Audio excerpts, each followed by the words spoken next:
All right, welcome to another episode of Piecing It Together, the podcast where we take a look at a new movie and figure out what movies inspired it. And today on the show, we're actually looking at a local Las Vegas film, and we'll get into that in a minute. First, at the top of the show, just want to remind you to make sure you're subscribed to Piecing It Together. You could do that on Apple Podcasts, Pocket Casts, Spotify, TuneIn Radio, a million other apps, just wherever you like to listen to podcasts. Make sure you're subscribed. And you could also rate and review us on iTunes. You could give us 5 stars. That would be even better. And also make sure to follow us on social media at PiecingPod. Check out our Facebook group, Piecing It Together, a movie discussion group. And that's enough stuff for you guys to do before we even get the show started. What are we doing today? We are talking about The Beast. Yeah, The Beast is a local film from here in Las Vegas from Ryan and Cody LeBoeuf. I believe I'm pronouncing their name right. It was actually brought to me by Josh Bell, who is a film critic and has been a co-host here on the show a couple times already. And he had mentioned that this was one of the better local Vegas films that he had seen in recent memory.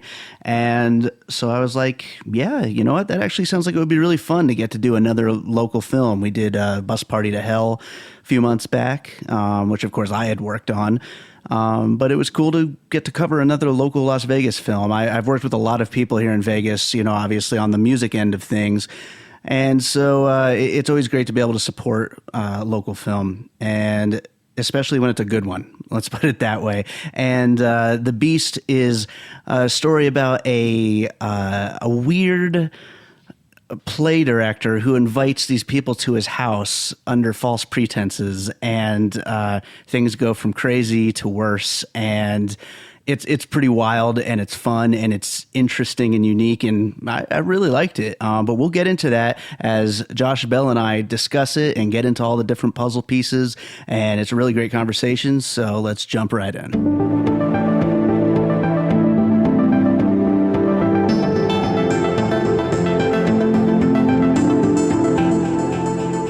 All right, so here we go with another episode of Piecing It Together, and today this is something we haven't done a lot of times. We're doing a local film, and with me is Josh Bell. How you doing, Josh? I'm great. Glad to be back. Absolutely, man. You brought this one to my attention. I think I had seen it on like listings like the film festivals where it had played here in Vegas and stuff like that. And then I saw your review of it, and then we started talking about it last time you were over here, and I thought, yeah, we might as well do this. It would be cool to do another local Vegas film. Yeah, this is one of my favorite local films. I mean, I've seen a lot just having written about local film for a long time, and I've seen many very bad Vegas movies, and some good ones as well. But I would say even among the good ones, this is, if not my favorite, definitely in like the top 5 of true local productions that I've seen. Yeah. And we probably wouldn't be sitting here if I didn't also like it. Right. You know, because there is a certain level of when you're talking about like a local film or something like that. If it's bad, it could be potentially really bad. You know what I mean? But this was really good and interesting and different and unique. And, you know, we're going to get into it as we go into these puzzle pieces and everything. But these guys really did do a great job of making a movie. Did you happen to know offhand, I didn't ask you this beforehand, but is this their first feature? It is their first feature, yeah. And it was a long time in the works. In fact, I was looking back before coming here at an interview that I did with them in 2013. Oh, wow. When they had gotten the grant that allowed them to, with the money, to make this feature. So at that time, they were already, I think, they had written it, and they were talking about their plans for it. And then shot it sometime after that. It premiered at that film festival in 2016. Yeah. So it took 2 years just to get out from the film fest to being distributed. So they've done a lot of shorts, and I think most of them are online. They're all really cool and weird. And if you liked The Beast, you will like the shorts. I'm sure I've seen some of their shorts before. Yeah. I mean, I've seen their names a million times over the years, you know, working in the Vegas film community. Right. They work with they collaborate with other Vegas filmmakers.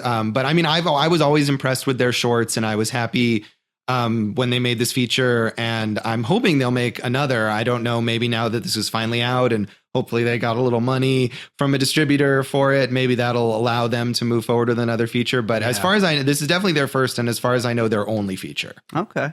Well, we might as well jump right into it. Why don't you go ahead with your first puzzle piece? Well, continuing on the local Vegas theme, I might as well start with Thor at the Bus Stop, which is another local production from another brother team of writer-directors, Jerry Thompson and Mike Thompson, who definitely have worked with the LeBoeufs as well. I'm not sure if the LeBoeufs did anything on Thor at the Bus Stop, but they're all kind of part of a association of local filmmakers. And so it's not just the local connection, though. Thor at the Bus Stop was the first feature from the Thompson brothers. They've subsequently made one other feature. But it has a similar kind of quirky, surrealist sensibility. Thor is a lot more comedic, I would say, kind of less intense and serious. It has some more serious moments, more emotional moments, but the Beast is funny though. The Beast is, yes. Yeah. Awkward funny, but right, funny. Yeah. Right. Thor is more like wacky funny. Yes. I would say. But I think it has it has a similar sensibility. And I think both sets of brothers draw from some of the same influences. Thor is kind of almost like an anthology, or it's like a different bits interweaved. Also, another thing about Thor is that some of the source material was some short films that the Thompsons had previously made and then incorporated into Thor. And the opening sequence in The Beast was initially a standalone short film that the LeBoeufs made. I don't know, possibly with the intention of expanding into a feature, but it was shown as kind of its own thing before it was incorporated into the feature. So there's that idea too of taking a short idea and building on it and expanding on it. And speaking of local films, Thor at the Bus Stop, one of those, top 5 or so that I've seen that are actually pretty entertaining. So have you seen it? Yeah, a long time ago, but yeah absolutely. Yeah, it was fun. Yes. It was definitely a fun movie. Yeah, it is a fun movie. And the Thompsons have made a lot of shorts that are also a lot of fun, available online. I think Thor is still on Amazon, although maybe only like to buy on DVD, but it is around. Right. Yeah. Right on. Very cool. Well, representing local cinema right there on the first one. I like it. Absolutely. All right. Well, I'm going to go ahead with my first puzzle piece. And I'm going to preface this by saying my second puzzle piece, I'm not going to do them together, but my second one, when I get to it, it kind of goes along with this one. But The House on Haunted Hill. You got it on your list too. That's one of mine as well. Yeah. Absolutely. Of course, they're not there to spend the night and all that stuff, but the Vincent Price movies, bringing people into a house with the promise of some kind of reward for showing up, and having to outlast all the craziness along the way. Yeah. Yes. That's definitely is on my list as well. Yeah. And that's a very fun kind of cheesy William Castle movie. Sure. Entertaining. I haven't seen it since I was a kid, but I do remember it very well. I saw it. I think I saw it in a theater with the Riff Tracks commentary on it. So, and that may have been but even so, like some of those, you're like, I'm so glad that they're talking through this because this movie is really bad and this is the only way it's entertaining. But that movie, I feel like, is entertaining on its own. Yeah. I've watched other William Castle, Vincent Price movies without Riff Tracks commentary that are fun to watch. Yeah. I don't want to start a battle with Riff Tracks, but I saw The Room with Riff Tracks. Yeah. It's so much better without the Riff Tracks. The Room is already hilarious. I mean, I know it's not your cup of tea, but like, it's so hilarious on its own and yelling your own shit at the screen. Yeah. I think they have to find the right balance there between, because they also do, there's Riff Tracks for movies that are good. Yeah. And they just kind of make jokes during them. And I don't know if that's really the right thing either. Yeah, no, I don't know about that, but no, there's some really funny ones though. Yes. Oh yeah. No, I'm definitely pro Riff Tracks and Mystery Science Theater and all of that. But yeah, House on Haunted Hill. I think if they didn't see the House on Haunted Hill, there's definitely a permeation of that. Yeah, culturally, it's something that people know of, and it's like, I'm sure that's something they've probably seen though, being filmmakers. Yeah, I would think so. I don't know about I've never seen the remake of House on Haunted Hill. I don't think anybody saw that. That may be true. Yes. Right on. Well, what's your next puzzle piece? Okay. Well, so I did have House on Haunted Hill, and I think thematically there are a lot of movies. Maybe House on Haunted Hill was the first, but movies about people being summoned to a mysterious dinner party in a creepy house. Okay. So I have a couple more of those. Yeah, on my list. A lot of them are like that. Right. Yeah, I do as well. Some of them maybe like different spins on that idea, but absolutely, that is like the kind of the core here. Right. And, yeah. So maybe we have some more of the same. But the next one that I have is The Invitation. Okay. Karen Kusama's film from 2015, and that one and maybe one or two others that I picked actually probably could not be influences because they came out after they probably started working on this movie. But it definitely has a similar. I would imagine that the makers of The Invitation were influenced by House on Haunted Hill, and it's a very creepy movie about a dinner party. It's about this guy and his girlfriend, and they're going to this dinner party at like his ex-wife's house. So it's already kind of tense. Yeah. And they get to this party, and they find out kind of over the course of the evening that the ex-wife and her new boyfriend are part of this. Basically, it's a cult. It's their religion or their kind of a support group that they've gone to. But you learn over time that it's a cult, and other people who are at the dinner party are part of it. And not to give it all away, but it takes a very, very sinister turn, more so than The Beast, and it gets violent. It has one of the great kind of like gut punch endings. It's not quite a twist, but one of those things where you get to the end and you see a certain thing and you're like, oh, that's what this was all leading up to. And it's like kind of really, it shakes you. So a very creepy movie. Nice. And another one with this kind of house, a little isolated up in the hills and kind of open and airy. You don't really know what's in each room. And it's a fun movie. I'm glad you stopped yourself before the spoiler there, because spoilers are definitely cool on this show, but I never have seen The Invitation. I always kind of wanted to, because I've heard great things about it. So, I got to see it one of these days. Right. Well, we can spoil the main movie, but not the piece movies. I don't know what you're spoil away. I'm just glad on that one particular one. All right. It worked out for the best. Fair enough. Put it that way. Yeah. But no, I've heard great things about The Invitation. Yeah. It makes total sense from everything I've heard of it. Yeah. Yeah. I don't know if I would say it's underrated because it got a lot of attention, but it's a good one. Yeah. Right on. All right. Well, my next puzzle piece, and like I said, this is kind of the opposite end of House on Haunted Hill. This was obviously a very funny movie, darkly funny, darkly comic. The movie I'm about to say, this puzzle piece is a dumb, funny movie. It is Scary Movie 2, which is actually basically a parody of House on Haunted Hill. Okay. They jumped from making fun of that craze of teen horror movies that were big at the time, the slashers, and went to a straight up parody of House on Haunted Hill. And I mean, the main character, I'm drawing a blank on the actor's name. I've never seen it. So. Yeah. Oh, no, I meant in The Beast. In The Beast. Yeah. Oh, yeah. August, August something, definitely. Yeah. Is it Porter? I think it's Porter. That sounds right. Yeah. August Porter. Yeah. His performance is quite off the wall when in certain scenes, and not unlike a lot of the craziness that unfolds in Scary Movie 2. Although I will definitely put this above Scary Movie 2 on my greatest movies of all time list. Yeah, all right. But taking a comedic spin though on that kind of a source material is why I believe that that could very well be an inspirational film to a movie like this. I am not going to see Scary Movie 2, but I will take your word for that. You're like, just spoil away, but I'll go take a nap or something. We'll talk more about it. I have not. I've somehow avoided the entire Scary Movie series. The first one was pretty fun. Yeah. After that, it just went downhill. Yeah, not my thing usually. So I guess I might as well continue with the mysterious dinner party theme. Sure. Another one that's kind of on the level of The Invitation, that was a smaller independent film that got a lot of buzz when it came out in 2014. So probably like the previous year, called Coherence, from James Ward Burkett, the writer director. And I'm less enthused. This was a movie that I heard a lot about for a long time, and then I finally watched, and I was kind of a little underwhelmed. It's a very twisty.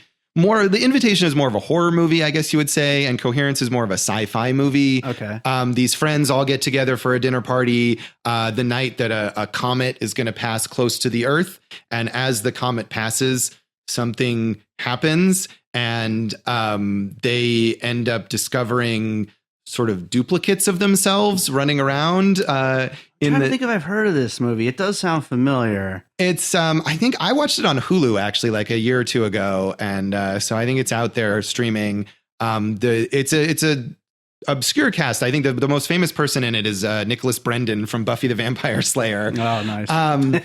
But it gets weirder and weirder as it goes on, and the characters are trying to figure out what happens. And it's one of those movies, kind of like Primer, where in order to really understand it, you have to draw a detailed chart with a lot of arrows connecting to things, because as the movie progresses, there's all these different kind of alternate universe versions of the characters that come in and out of this one house, or what appears to be one house, but maybe many houses that are exactly identical. Sounds awesome. It sounds awesome. And a lot of people loved it.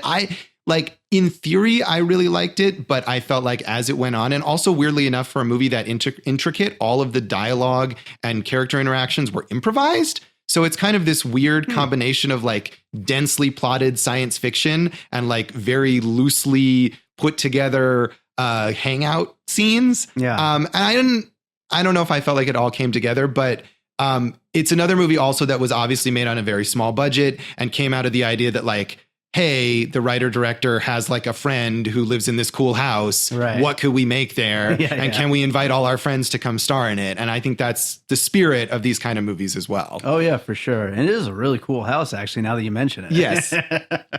Yeah. No, that's a cool one. Absolutely. I like it. Yeah. It sounds like a cool movie. I would recommend, because I probably liked it a little less than most people. And so I would still recommend, if you are curious, to check it out. Awesome.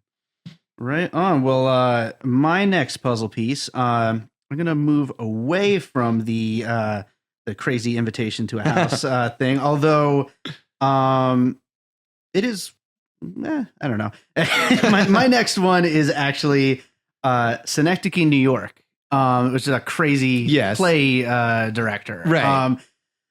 That's kind of where the comparison kind of stops there, but I do believe that first of all, I love that movie. I'm such a big Charlie Kaufman fan.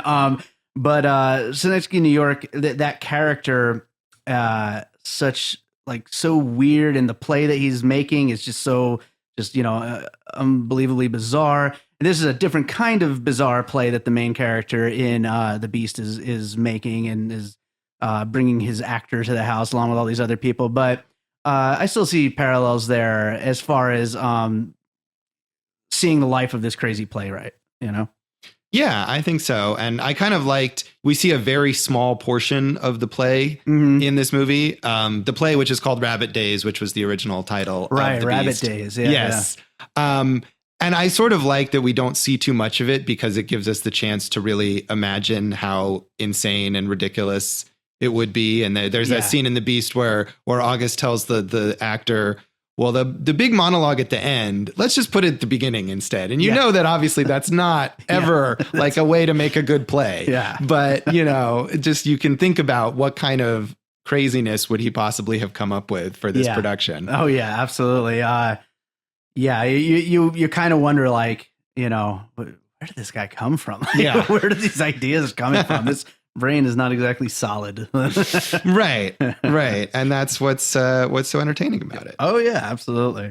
So what would your next puzzle piece be? Okay, well, so I'm going to jump off of your Synecdoche, New York, and mention another Philip Seymour Hoffman film, which is The Master, the Paul Thomas Anderson movie. And I cheated a little here, because I looked back at this interview that I had done with the LeBoeufs back in 2013, where they talked about some of their influences, just in a general sense. And so they mentioned P.T. Anderson. And I think I was thinking, I saw that and I was thinking, what Anderson movie is closest to this? And The Master has so many of those intense, like, kind of one-on-one scenes where Philip Seymour Hoffman is breaking down Joaquin Phoenix. And I think The Beast has a lot of that element too, where August is yelling at one of these other characters and kind of maybe breaking them down or I don't know, just haranguing them in some sense, but a lot of that intense actorly element to it. Absolutely. Where it's really just these two performers going at each other. I think you can see a lot of that coming from the master. Sure. Also, I was going to say the end of There Will Be Blood. Yes. Eccentric, crazy billionaire guy. Right. Just like berating poor Paul Dano. Yeah. I wonder if which one of you sons of bitches took my jet ski could be up there with I drink your milkshake. There you go. Yeah, that's a perfect parallel right there. Yeah. Yeah, no, that's great actually. Yeah, and Paul Thomas Anderson. Also, his movies. There's a lot of ways to look at them. As far as open-ended, endings and meanings and all that kind of stuff. Which I think a lot of the movies we probably would talk about would be.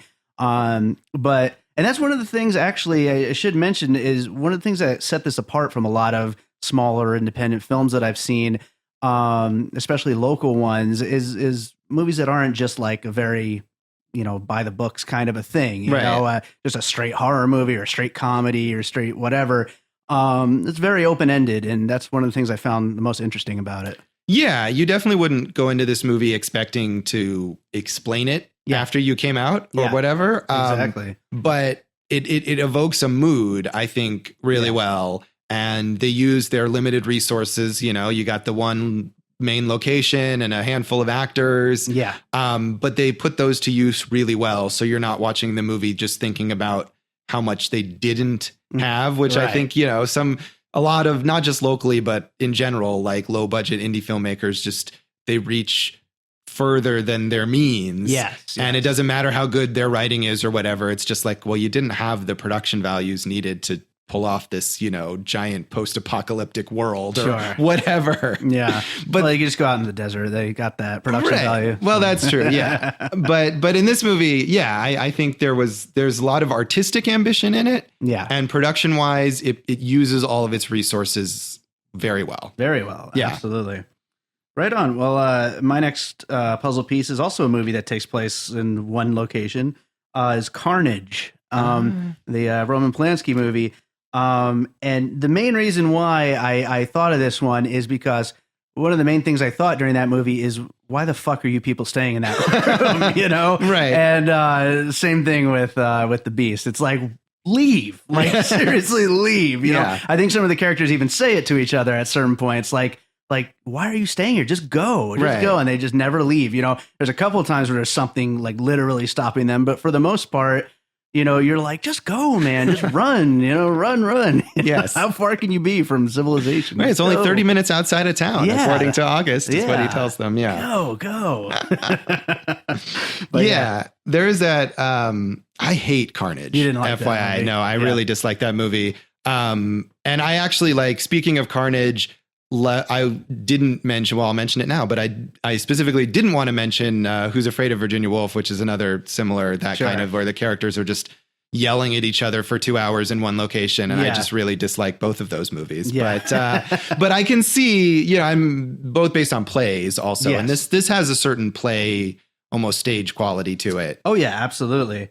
Absolutely. I think part of the reason I liked Carnage at the time is because I was on a big Christoph Waltz kick. So, it was kind of hard to not like it for me, but right. That's fair. He's good. Yeah.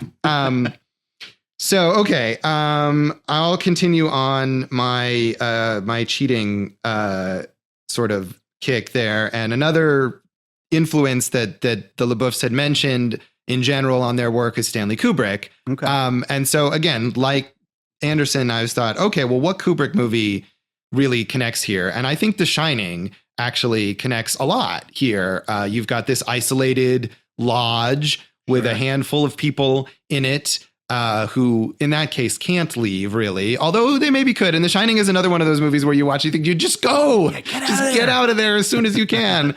But you have the character who at first seems maybe a little weird, but fine.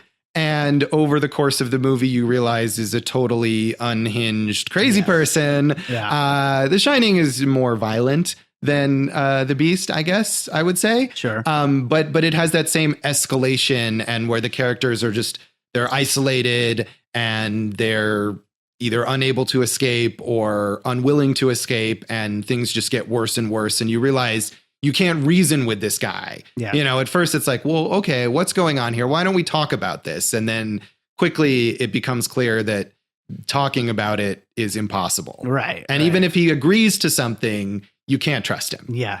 Yeah. It's gonna just go from bad to worse. And, Yes. you know, this guy is not going to, he's not going to let you go. He's not going to let anything go well. Right. Right. You're there for a reason and you don't get to leave. Yeah.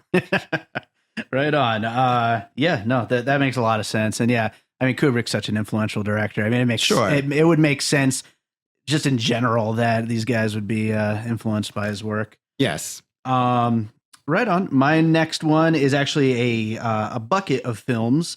It is A24 horror movies. Man, A24. I always got to bring them up every somehow. episode. Yes. But no, like It Comes at Night and The Witch, and I mean, Hereditary's too new, but I'll throw that in there as well. But mainly the establishing shots of where the house is. Especially towards the beginning of the film, there are a lot of those shots where it's like, you know, you're seeing these like beautiful shots of the forest, not knowing that what exactly is going to be, you know, in there. You know what I mean? And not knowing how sinister things are going to get as you go in, because you're just seeing these beautiful shots of landscapes. Right. Yeah. Yeah. I mean, Hereditary, especially, which again, as you say, is too new to actually influence this, but it has a lot of those creepy establishing shots. There are those great shots in Hereditary where it's suddenly nighttime in like a split second, which I love. Oh, yeah. So yeah, the creepy isolated house vibe. Yeah. I guess, you know, even though Hereditary is too new, but Payman's a little similar to the thing at the end of the Beast. Yeah. That is true. Or Black Phillip. Black Phillip could be the Beast. Oh yeah, absolutely. In his own way. And we do need more Black Phillip in more movies, if possible. True. When is the Black Phillip franchise going to get itself off the ground? Black Phillip versus Freddy, maybe? Oh, I'm down. I am down for sure. All right, what's your next up? Okay, well, I'm going to take I have some more kind of creepy, surreal movies, but I'm going to take a little detour here and mention Die Hard. Not necessarily for the plot of Die Hard, although it does take place in a single location with an unhinged villain. But mainly for the lead performance in The Beast by Clarence Gilliard, who has a small role in Die Hard, but which is still probably his best known performance. But his sort of longest running performances, he was on Matlock and he was on Walker, Texas Ranger for years, in both cases playing kind of like a sidekick character to the very upstanding, wholesome main character. And so these are these kind of square procedural shows where he's the guy who helps the guy who does the right thing. Sure. But as far as giving a performance like he does in The Beast, where he's this manic, unhinged, dangerous, volatile guy, I think if you go back and look at his character in Die Hard, who's one of the henchmen of Alan Rickman, and he's the computer guy, and all his scenes are him taking this kind of glee in fucking stuff up, in, you know, making things go haywire and sabotaging all these systems. And he has these little laughs, and you can see performance wise where he might have looked back on that as a performance to influence his work here, or maybe he didn't, but that was the connection that I thought in Clarence Gilliard's work. And he's great in The Beast. Yeah. He's really good. Like, he carries this movie. Oh yeah, absolutely. And yeah, I mean, there is a definite gleefulness in that lunacy. Yes, you know? Absolutely. Right on. Yeah, no, I like that. And that's definitely out of left field, but but I like it. It makes a lot of sense what you're saying. Right on. Well, my next one is The Evil Dead, which usually that is an influence for me with any small independent horror movie of any kind. Right. But more specifically because you don't really see the thing that is lurking, you know. With The Evil Dead, it's that in the woods, and you know the motion of the camera and all that. The POV shots. And you know, in Evil Dead 2 you kind of see it, although it's something different in every entry of the Evil Dead world. But but you never really see it. I mean, aside from the Deadites, you never really see what exactly is out there, what the evil is, you know. Whereas in The Beast, you never really see until the very, very final shot anything that is right. out And even there in that anyway. final shot, you don't know what that really is. You don't really know what it is, what it means, if it's even there, if it's real, you really don't know for sure. Yeah.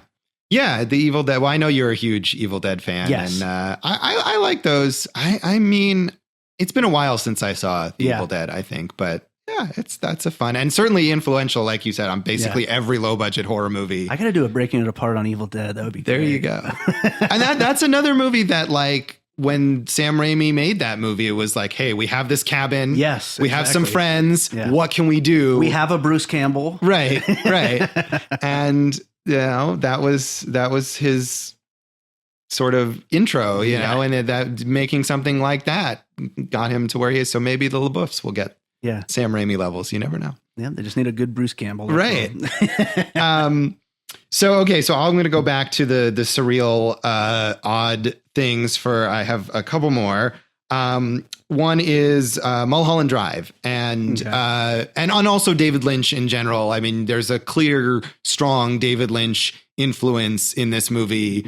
And I picked Mulholland Drive partly just because it's my favorite David Lynch movie. Sure. But I think it has that kind of dreamlike feel to it. And it's also a movie where at the beginning, maybe you kind of think you can follow it in a more logical, straightforward way.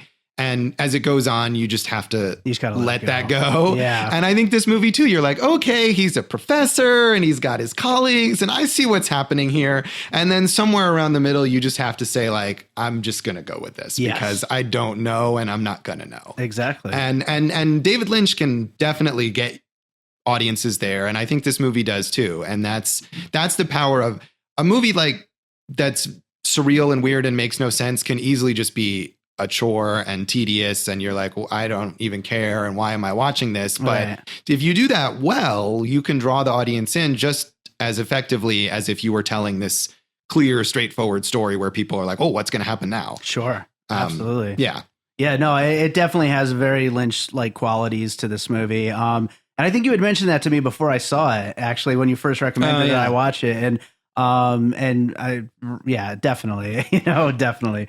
Very, very weird, very mysterious, very not knowing what's happening. Yeah. But giving you that unsettling feeling. Unsettling as well. Absolutely. It's a very good word. Yeah. Even though you don't know, it brings out a reaction in you. Yeah. Absolutely.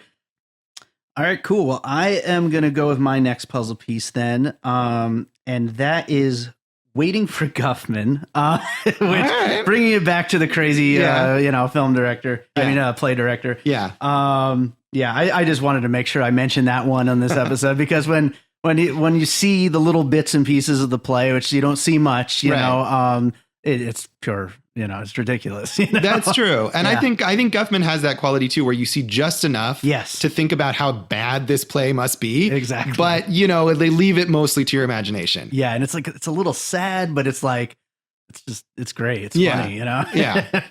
Yeah, that is true. I can definitely see that. And I haven't seen Waiting for Guffman in so long.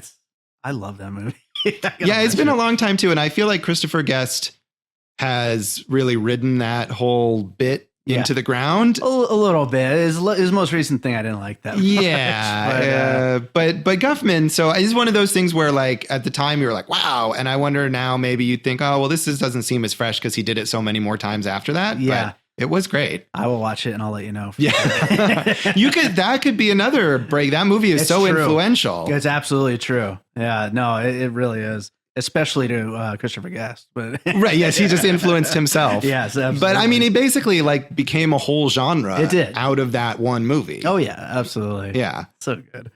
All right, what's your next puzzle? Okay, so the last one I have, and this is a super obscure pick. It's a 1966 Czech movie called A Report on the Party and the Guests, which I only watched because a few years ago I did a blogathon thing where it was like a white elephant gift exchange. Okay. And so I picked a weird movie that someone else would have to watch and write about. And then I got this movie, which I had never heard of. Okay. And it's actually like I did this project a few times, and mostly you just get these terrible, like, hopefully entertainingly terrible movies. Yeah. But this is actually like an important, influential movie in the Czech New Wave, and was a kind of a political movie about the communist government at the time. Not that you would necessarily know that watching the movie if you don't know about Czech history, because the movie itself is this very surreal story about these people who have a picnic and are kind of trapped in this picnic by these strange assailants who accost them and torture them and separate them from each other. And it just gets, again, it's another one of these movies where you start and you're like, okay, I sort of see what's happening here. Yeah. And then as it goes on, you're just like, okay, I'm just gonna either you go with it or you don't. Yeah. But Jan Nemec is the name of the director, and it's an experience. I don't know if I would wholeheartedly recommend it, especially if you're not big into Czech films or Czech history. Okay. But it was something where I got this and I'm like, okay, I'm watching this and I don't know what this is, and it was certainly an experience. And I think there's a long history of using surrealism to make political statements. And I don't know if this movie is necessarily making any kind of statement like that. Sure. But the way that you escalate the absurdity of the story in order to show the absurdity of life. Sure. And whether that's under a political regime or just the general absurdity of life, I think there's a lot of that going on here, where even in life, sometimes you just have to say, like, I don't know what the hell is happening right now, but I'm just going to do my best. Yeah, no, I absolutely. The absurdity definitely is a major thing with this movie. I didn't actually write it down, but I was almost going to put Wes Anderson as a puzzle piece, just because just absurd and weird and quirky. And the absurdity is a major thing that makes this movie stand out and makes it interesting. Yeah, I agree. Absolutely. All right. Well, I have one more puzzle piece, and it's actually two movies that I kind of put together here. They're big beloved movies that bring it back to the crazy, wacky host, so to speak. And that would be Willy Wonka and Jurassic Park. All right. Yeah, both feature eccentric millionaire, billionaire, whatever, is bringing people to their world, and for not exactly 100% clear reasons as you get there. And you're along the way, things are getting weirder, or in Jurassic Park, getting screwed up and a disaster, Yes. They're just eccentric millionaires bringing people into their world. Yeah, I mean, you kind of wonder if August Porter is a millionaire, or perhaps probably a hundredaire at most. Yeah, and it admits at one point that this is not actually even his house, and he's been fired from his job. But yeah, if he had billions of dollars, he might resurrect dinosaurs or build a dangerous chocolate factory. I could see that both happening. Yeah, probably more chocolate, but he does love carrots. That is one of the things that we established in this movie. Chocolate covered carrots, are those a thing? I hope not. Bad idea. All right, well, that brings us to the finished puzzle. So I'm going to read down the list of all the movies we talked about. We started it off with a local film, Thor at the Bus Stop. And then we went to The House on Haunted Hill, The Invitation, Scary Movie 2, A24 horror movies like It Comes at Night, The Witch, Hereditary, Paul Thomas Anderson's The Master, Stanley Kubrick's The Shining, Die Hard. What do we got here? Jurassic Park, Willy Wonka, Synecdoche, New York, Carnage, Mulholland Drive, A Report on the Party and the Guests, Evil Dead, and Waiting for Guffman. So yeah, I mean, like we said earlier, there's a lot of movies that feature eccentric weirdos and a lot of eccentric hosts and weirdness, and this is a very strange movie. I mean, it's very weird, but that's the appeal of a movie like this, and like we've talked about throughout, the open-endedness and not really knowing what's happening and being almost as lost as the characters in the movie, which is a really a cool feeling for a movie to evoke, especially something at such a smaller indie level. It's great that they're able to pull something like that off. I read your review before we actually did this, before I even saw the movie. Yeah. So I know that you really like this movie, but just to wrap things up, how'd you like it? Yeah, I liked it a lot. I mean, as I say in my review, and as I was saying earlier, I've seen a lot of local productions, and most of them are very bad, to be perfectly honest. I mean, and that's okay. Most films at that level are bad, and people are trying, and in many cases improving. Yeah. But I think going into local productions, I'm always skeptical. I try to be open-minded and optimistic. And I had seen some of the LeBoeuf shorts before, so I think maybe I had slightly higher expectations going into this movie because I knew they had done some good work in their shorts. But I was really impressed. And I saw this at a festival where I saw some other local films, but also some non-local independent films. And it was among the best films that I saw at that festival of any type. I think it's great that it's getting a release of some kind on Amazon. I hope people will find it. Yeah. That maybe changing its title to The Beast will help, and putting together, I don't know if you saw the trailer that's on Amazon, but the distributor obviously recut this trailer that makes it look like this intense horror movie, which is super misleading, but maybe it'll get some people to watch it and enjoy it for what it actually is. So yeah, I'm a big fan of this movie. I hope it reaches a wider audience. I'm trying to tout it wherever, write a review, mention it on TV, do this podcast to hopefully get more people to see it. Absolutely. Yeah. I liked it quite a bit too. It still has some of that, the small independent film type of shortcomings, but generally speaking, it definitely elevated itself to levels that you don't normally see in these kind of movies. And it was interesting, and there's some pretty great performances, especially by that lead. I definitely liked the movie quite a bit. I'm glad you suggested that I watch it. And I'm glad that you liked it. It all worked out. It all worked out in the end. Not for the people in the movie. But not so much. Yeah. And that jet ski. Yeah, that's true. So Josh, you got anything you want to plug before we wrap it up? All my usual things. Go to joshbellhateseverything.com. Check me out on Twitter at SignalBleed, on Facebook at Josh Bell Hates Everything. You catch my reviews in all sorts of places, and watch me on Channel 13, Fridays at 11 a.m., Sundays at 6:30 p.m. And that's plenty. That's more than enough of me. Sounds good to me, man. Well, right on. Thanks for being here, and we will do it again soon. Sounds good.